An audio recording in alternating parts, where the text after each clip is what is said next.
ചെമ്പൻ മുടിക്കാരുടെ സംഘം ഭാഗം 2.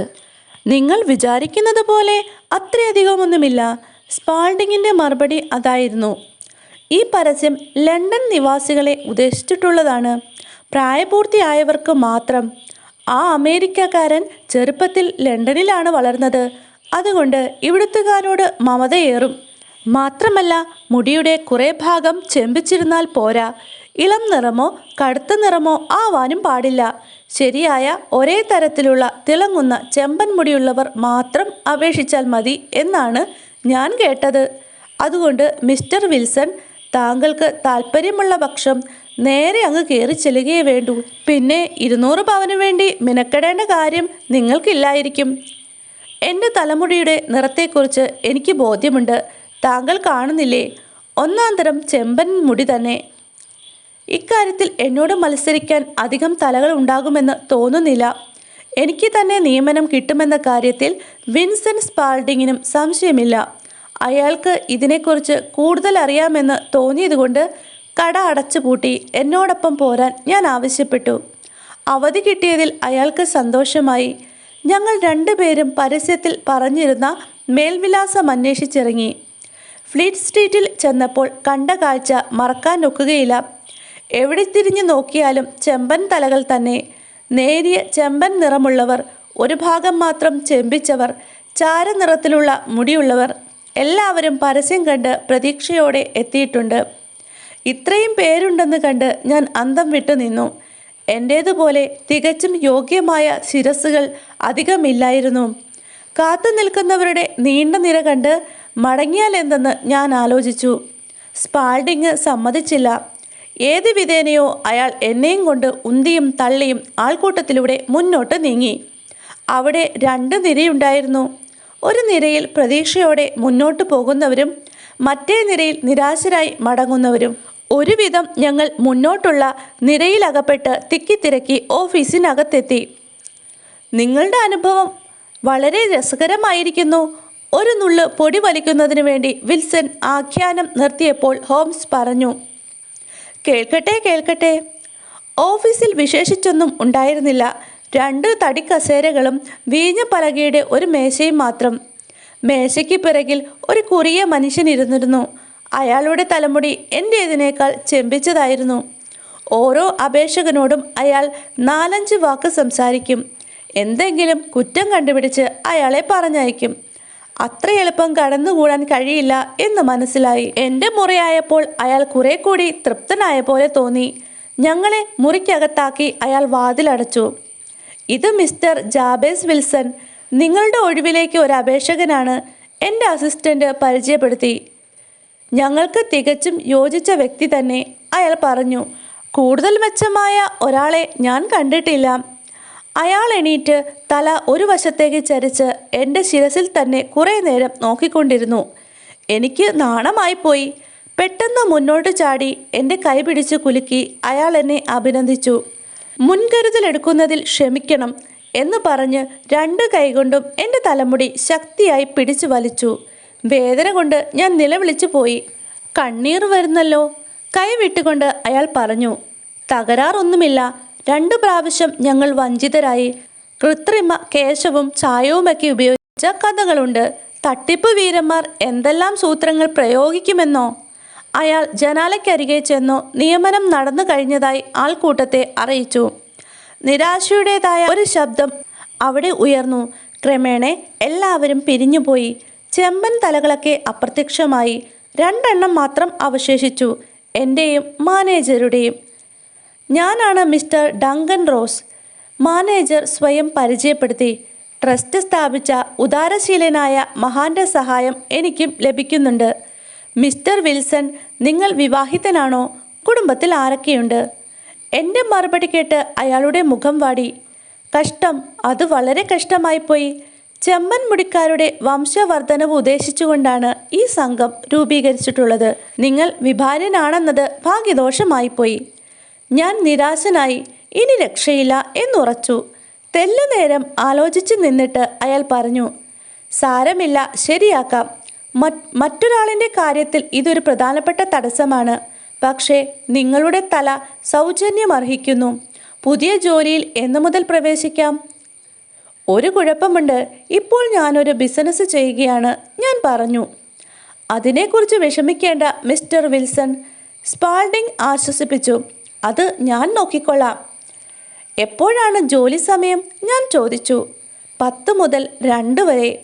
Mister rose, പണയം ഇടപാടുകാർക്ക് ജോലി തിരക്കുള്ള സമയം വൈകുന്നേരമാണ്, വിശേഷിച്ചും വ്യാഴം വെള്ളി ദിവസങ്ങളിൽ, ശമ്പള ദിവസത്തിന് മുമ്പ്. അതുകൊണ്ട് 2 മണി വരെ വേറെ ജോലി നോക്കാൻ പ്രയാസമില്ല. പോരെങ്കിൽ എൻ്റെ അസിസ്റ്റൻ്റ് നല്ല മനുഷ്യനാണ്, അത്യാവശ്യം വേണ്ട കാര്യങ്ങളൊക്കെ ശ്രദ്ധിച്ചുകൊള്ളും. ശരി, എനിക്ക് സമ്മതം തന്നെ, ഞാൻ പറഞ്ഞു. ശമ്പളം? ആഴ്ചയിൽ 4 പവൻ. ജോലി എന്താണ്? നാമം മാത്രമേ ഉള്ളൂ. നാമം മാത്രമേ ഉള്ളൂ എന്ന് പറഞ്ഞാൽ? ഓഫീസ് മുറിയിൽ അല്ലെങ്കിൽ ഈ കെട്ടിടത്തിനുള്ളിൽ സദാസമയവും ഉണ്ടായിരിക്കണം. ഇടയ്ക്ക് പുറത്തിറങ്ങിയാൽ ജോലി എന്നേക്കുമായി നഷ്ടപ്പെടും. അക്കാര്യത്തിൽ ഓസ്യത്തിലെ നിബന്ധന കർക്കശമാണ്. 10നും 2നും ഇടയ്ക്ക് ഓഫീസിൽ നിന്ന് പുറത്തിറങ്ങിയാൽ നിയമന വ്യവസ്ഥകൾ ലംഘിച്ചുവെന്നർത്ഥം. 4 മണിക്കൂർ തന്നെയല്ലേ? ഞാൻ പുറത്തിറങ്ങിയില്ല. യാതൊരു ഒഴിവ് കഴിവുകളും പാടില്ല, ഡങ്കൻ റോസ് പറഞ്ഞു. സൂക്കേടോ വ്യക്തിപരമായ മറ്റു കാര്യങ്ങളോ ഒന്നും. ജോലി എന്താണെന്ന് പറഞ്ഞില്ലല്ലോ. എൻസൈക്ലോപീഡിയ ബ്രിട്ടാനിക്ക പകർത്തി എഴുതണം. ആദ്യത്തെ വാല്യം അവിടെയുണ്ട്. മഷിയും പേനയും കൊണ്ടുവരണം. ഈ മേശയും കസേരയും നിങ്ങൾക്ക് ഉപയോഗിക്കാം. നാളെ തന്നെ തുടങ്ങാമോ? തീർച്ചയായും, ഞാൻ പറഞ്ഞു. എന്നാൽ നമസ്തേ മിസ്റ്റർ ജാബേസ് വിൽസൺ, ഈ നല്ല ജോലി ലഭിച്ചതിൽ ഞാൻ നിങ്ങളെ അനുമോദിക്കുന്നു. അദ്ദേഹം ഞങ്ങൾക്ക് യാത്രാ അനുമതി നൽകി. ഞാൻ അതീവ സന്തുഷ്ടനായിരുന്നു. എന്തു പറയണമെന്നോ എന്തു ചെയ്യണമെന്നോ അറിയാതെ എൻ്റെ ഭാഗ്യത്തിൽ ആഹ്ലാദിച്ചുകൊണ്ട് അസിസ്റ്റൻറ്റിനോടൊപ്പം ഞാൻ മടങ്ങി. അന്നു പകൽ മുഴുവൻ ഞാൻ ഈ കാര്യം തന്നെ ചിന്തിച്ചു കഴിച്ചുകൂട്ടി. വൈകുന്നേരമായപ്പോൾ എൻ്റെ ഉത്സാഹം മന്ദീഭവിച്ചു. കഴിഞ്ഞതെല്ലാം ഏതോ കളിയാക്കലിൻ്റെയോ തട്ടിപ്പിൻ്റെയോ ഭാഗമല്ലേ എന്ന് ഞാൻ സംശയിച്ചു. ഇതിൻ്റെയൊക്കെ ഉദ്ദേശം എന്തെന്ന് മനസ്സിലായില്ല. എൻസൈക്ലോപീഡിയ പകർത്തി എഴുതുക എന്ന സാധാരണ ജോലിക്ക് വേണ്ടി ഒരു വലിയ തുക ചെലവാക്കണമെന്ന് ആരെങ്കിലും മരണപത്രത്തിൽ വ്യവസ്ഥ ചെയ്യുമോ? വിൻസെൻ്റ് സ്പാൾഡിംഗ് എന്നെ സന്തോഷിപ്പിക്കാൻ തന്നാലാവുന്നതൊക്കെ ചെയ്തു. എങ്കിലും എല്ലാം തട്ടിപ്പാണെന്ന ബോധത്തോടെ ഞാൻ ഉറങ്ങാൻ കിടന്നു. പിറ്റേന്ന് രാവിലെ ഏതായാലും സ്ഥലമൊക്കെ ഒന്ന് ചെന്ന് കണ്ടു കളയാമെന്ന് കരുതി കുറച്ച് മഷിയും ഒരു പേനയുമായി ഞാൻ പോപ്സ് കോട്ടിലെത്തി. എൻ്റെ സന്തോഷത്തിനതിരില്ലായിരുന്നു. പറഞ്ഞതുപോലെ എല്ലാം തയ്യാർ. മിസ്റ്റർ ഡങ്കൻ റോസ് അവിടെ ഉണ്ടായിരുന്നു. മേശയും കസേരയും റെഡി. എ എന്ന അക്ഷരത്തിൽ തുടങ്ങാൻ പറഞ്ഞിട്ട് അയാൾ പോയി. ഇടയ്ക്കിടെ അയാൾ വന്ന് എൻ്റെ ജോലി ശ്രദ്ധിച്ചിരുന്നു. 2 മണിക്ക് ഞാൻ ചെയ്ത ജോലിയിൽ സംതൃപ്തി പ്രകടിപ്പിക്കുകയും എന്നെ പോകാൻ അനുവദിക്കുകയും ചെയ്തു. എൻ്റെ പിന്നാലെ ഓഫീസ് അടച്ചുപൂട്ടി മാനേജരും പുറത്തിറങ്ങി. ഈ രീതിയിൽ ദിവസങ്ങൾ നീങ്ങി. ശനിയാഴ്ച മാനേജർ എനിക്ക് ഒരാഴ്ചത്തെ ശമ്പളം 4 പവൻ്റെ നാണയങ്ങൾ നൽകി. അടുത്ത ആഴ്ചയും അതിനടുത്ത ആഴ്ചയും ഇത് ആവർത്തിച്ചു. എന്നും രാവിലെ 10ന് ഞാൻ അവിടെ ചെല്ലും. ഉച്ചയ്ക്ക് 2 മണിക്ക് മടങ്ങിപ്പോരും. ക്രമേണ മിസ്റ്റർ ഡങ്കൻ റോസ് ദിവസത്തിൽ 1 പ്രാവശ്യമേ ഓഫീസിൽ വരൂ എന്നായി. പിന്നെ തീരെ വരാതായി. എങ്കിലും ഒരു നിമിഷ നേരത്തേക്ക് പോലും ഓഫീസിന് പുറത്തിറങ്ങാൻ ഞാൻ ധൈര്യപ്പെട്ടില്ല. എപ്പോഴാണ് അയാൾ കയറി വരികയെന്ന് അറിഞ്ഞുകൂടല്ലോ. തരക്കേടില്ലാത്ത ശമ്പളം അത് നഷ്ടപ്പെടുത്തിക്കൂടാ. ഇങ്ങനെ 8 ആഴ്ച കടന്നുപോയി. എയിൽ തുടങ്ങുന്ന വാക്കുകൾ ഏതാണ്ട് അവസാനിക്കാറായി. ഇങ്ങനെ പോയാൽ അടുത്തു തന്നെ ബി ആരംഭിക്കും. പേപ്പറിനും മഷിക്കും കുറെ ചിലവായെന്ന് കൂട്ടിക്കോളൂ. ഞാൻ എഴുതിയ കടലാസുകൾ കൊണ്ട് ഒരു ഷെൽഫ് നിറഞ്ഞു. അപ്പോഴിതാ പെടുന്നനെ എല്ലാം അവസാനിച്ചു. അതെ സാർ, ഇന്ന് രാവിലെ പതിവ് പോലെ 10 മണിക്ക് ഞാൻ ഓഫീസിൽ പോയി. വാതിൽ അടച്ചു പൂട്ടിയിരുന്നു. ഒരു കാർഡ്ബോർഡ് കഷ്ണത്തിൽ ഒരു വരി എഴുതി അവിടെ തൂക്കിയിട്ടിരുന്നു. ഞാനത് കൂടെ കൊണ്ടുവന്നിട്ടുണ്ട്. ഇതാ നോക്കൂ.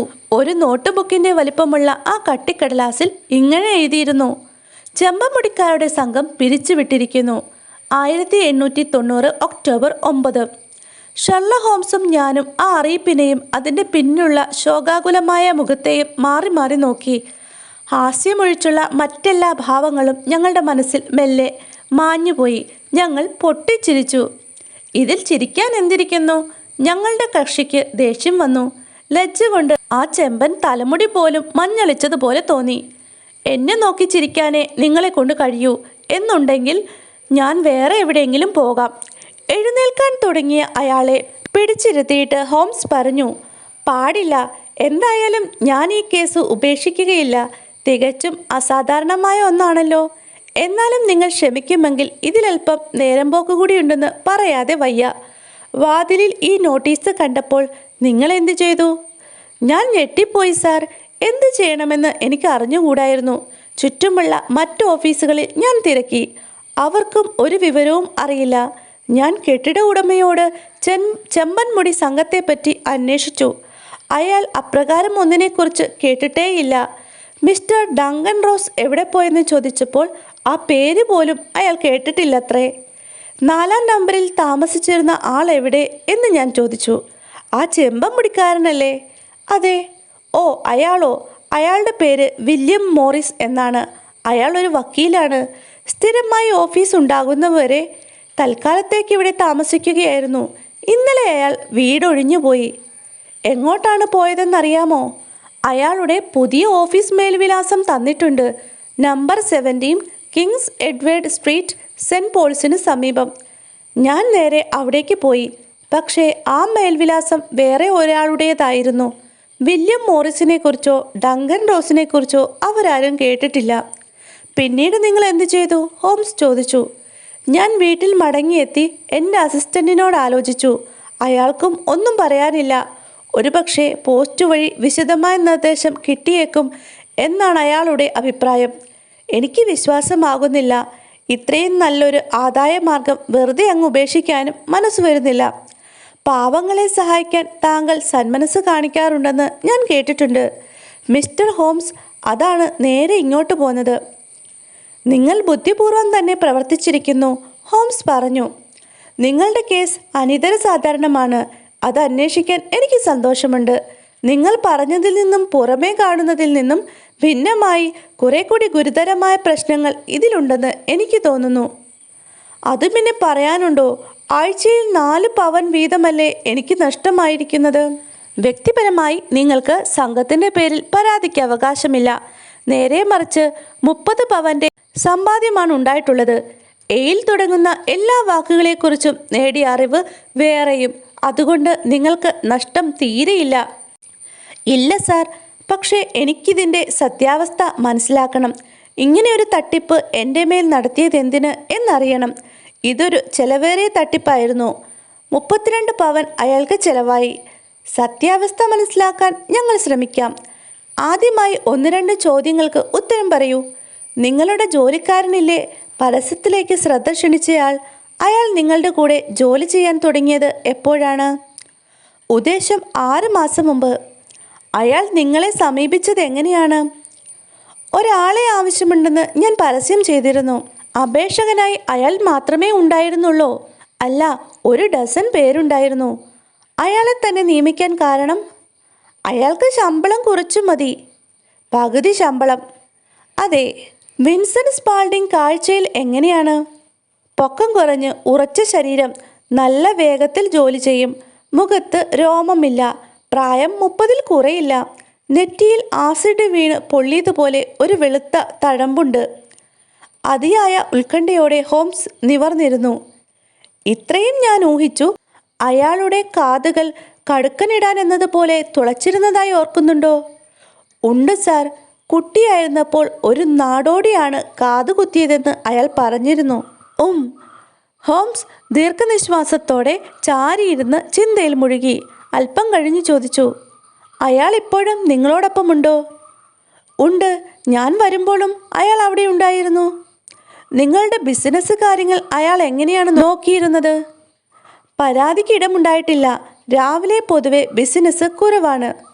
ഇത്രയും മതി മിസ്റ്റർ വിൽസൺ. 1-2 ദിവസങ്ങൾക്കുള്ളിൽ ഞാൻ എൻ്റെ അഭിപ്രായം അറിയിക്കാം. ഇന്ന് ശനിയാഴ്ചയല്ലേ? തിങ്കളാഴ്ചയോടെ നമുക്കൊരു തീരുമാനത്തിലെത്താം. ഞങ്ങളുടെ സന്ദർശകൻ പോയിക്കഴിഞ്ഞ് ഹോംസ് എന്നോട് ചോദിച്ചു, വാട്സൺ, നിങ്ങൾക്ക് എന്ത് തോന്നുന്നു? എനിക്കൊന്നും തോന്നുന്നില്ല, ഞാൻ തുറന്നു പറഞ്ഞു. അങ്ങേയറ്റം നിഗൂഢമായ എന്തോ ആണ്. സാധാരണയായി വിചിത്രമായ കാര്യങ്ങൾ നിഗൂഢമായിരിക്കുകയില്ല. നിങ്ങൾ പലപ്പോഴും കാണുന്ന സങ്കീർണതകളില്ലാത്ത കുറ്റകൃത്യങ്ങളുണ്ടല്ലോ, അവ തെളിയിക്കാനാണ് പ്രയാസം. പ്രത്യേകതകളില്ലാത്ത മുഖമാണല്ലോ തിരിച്ചറിയാൻ വിഷമം. എന്നാലും ഇക്കാര്യത്തിൽ അമാന്തം പാടില്ല. താങ്കൾ എന്തു ചെയ്യാൻ പോകുന്നു? ഞാൻ ചോദിച്ചു. ഒന്ന് പുകവലിക്കാൻ, ഹോംസിൻ്റെ മറുപടി. 3 പുകയ്ക്കുള്ള പ്രശ്നമാണിത്. ഒരു 20 മിനിറ്റ് നേരത്തേക്ക് എന്നോട് സംസാരിക്കരുതെന്ന് അപേക്ഷയുണ്ട്. കണ്ണടച്ച് നീണ്ട നാസികയിൽ കാൽമുട്ടുകൾ തൊടുവിച്ച് ഹോംസ് കസേരയിൽ ചുരുണ്ടുകൂടിയിരുന്നു. ചുണ്ടിൽ പുകഞ്ഞുകൊണ്ടിരുന്ന കറുത്ത പൈപ്പ് ഏതോ വിചിത്രമായ പക്ഷിയുടെ ചുണ്ടുപോലെ തോന്നിച്ചു. അദ്ദേഹം ഉറക്കമായെന്ന് എനിക്ക് തോന്നി. ഞാനും ഉറക്കത്തിലേക്ക് വഴുതി വീഴാൻ തുടങ്ങുകയായിരുന്നു. പെട്ടെന്ന് എന്തോ തീരുമാനിച്ചുറച്ചതുപോലെ ഹോംസ് ചാടി എണീറ്റ് പൈപ്പ് മേശപ്പുറത്ത് വെച്ചു. സെൻറ്റ് ജെയിംസ് ഹാളിൽ വൈകുന്നേരം ഒരു കച്ചേരിയുണ്ട് വാട്സൺ. എന്ത് പറയുന്നു? 2-3 മണിക്കൂർ നേരത്തേക്ക് രോഗികളുടെ കാര്യം മറക്കരുതോ? എനിക്കിപ്പോൾ വലിയ ജോലി തിരക്കില്ല. പ്രാക്ടീസ് പൊതുവെ കുറവാണ്, ഞാൻ പറഞ്ഞു. എന്നാൽ തൊപ്പിയെടുക്കൂ, നമുക്കിറങ്ങാം. ആദ്യം നഗരത്തിലേക്ക്. വഴിക്ക് വല്ലതും കഴിക്കാം.